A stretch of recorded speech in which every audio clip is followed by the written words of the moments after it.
Now, the another sign of the hypocalcemia is a latent tetany, where there is also neuromuscular hyperexcitability which develops just before the onset of the tetany. It is also characterized by generalized weakness and the cramps in the feet and the hand. Now, there are certain signs which a doctor can test in a patient who is suffering from hypocalcemia.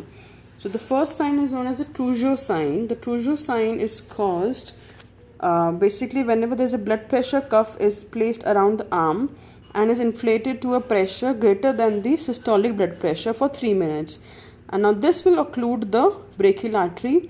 So the patient who is suffering from already the hypocalcemia or the hyperexcitability of the nerves will induce the spasm of the muscles, the wrist and the metacarpopharyngeal joints flex, the distal interpharyngeal joints.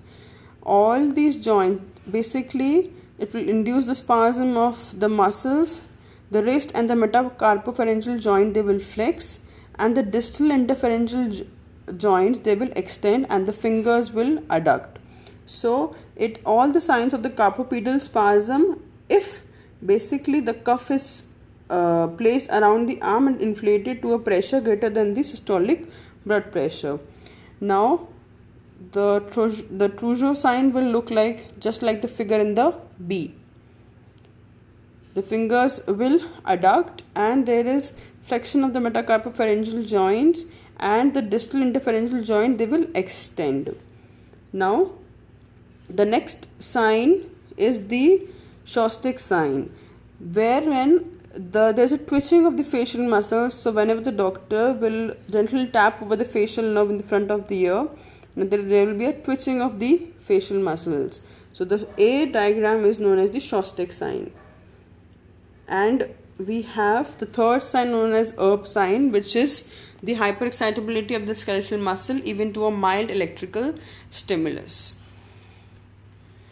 And whenever there is increased parathyroid hormone in the blood, then the disease known as hyperparathyroidism, it could be due to some tumor, or wherever if the parathyroid glands becomes decrease in size and there is less secretion of the hormone, the PTH hormone, then there is compensatory hypertrophy of the PTH gland to increase more and more amount of PTH hormone. So in that compensation, the size of the PTH gland is also increased. Or if there is hyperplasia, and that will cause the tertiary hyperparathyroidism. Whenever there is hypercalcemia, then if there is hypo, then there is excitability. Now if there is hypo, then depression of the nervous system and sluggishness of the reflex activities. So we have already talked about the vitamin D and the PTH hormone, the two hormones which help in increasing the calcium levels in the blood. The third hormone, which is doing entirely the opposite job, is to decrease the vitamin D level in the blood. And this is secreted by the parafollicular cells of the thyroid gland. And this I've already showed you, the thyroid gland. Now this will reduce the bone resorption. So when the bone resorption is reduced, then the bone deposition will increase, and henceforth it will reduce the plasma calcium level.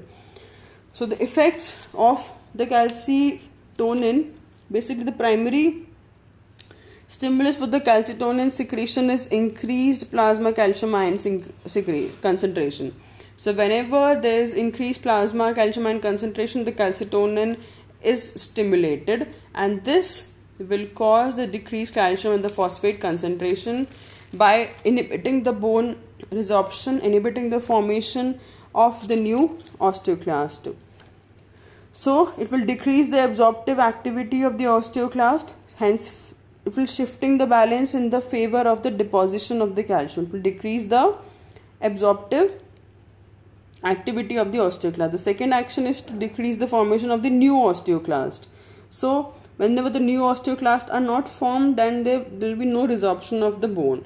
So first step decreases the absorptive activity of osteoclast, decreases the formation of new osteoclast, and on the bones it stimulates the osteoblastic activity and suppresses the osteoclast. It will decrease the excretion of the calcium through urine as well, and it will prevent the absorption of calcium. So all those effects which were actually happening because of the presence of the PTH hormone and because of the vitamin D, all these are reversed. increase excretion of calcium, prevent the absorption of calcium from the intestine. It will stimulate the osteoblastic instead of osteoclastic. So, on the blood phosphate level, the entirely opposite level on the bones, it will inhibit the resorption of the phosphate from the bone and henceforth deposition of the phosphates, and it will increase excretion of the phosphate by inhibiting the reabsorption from the renal tubules. So therefore it is an antagonist to the PTH hormone.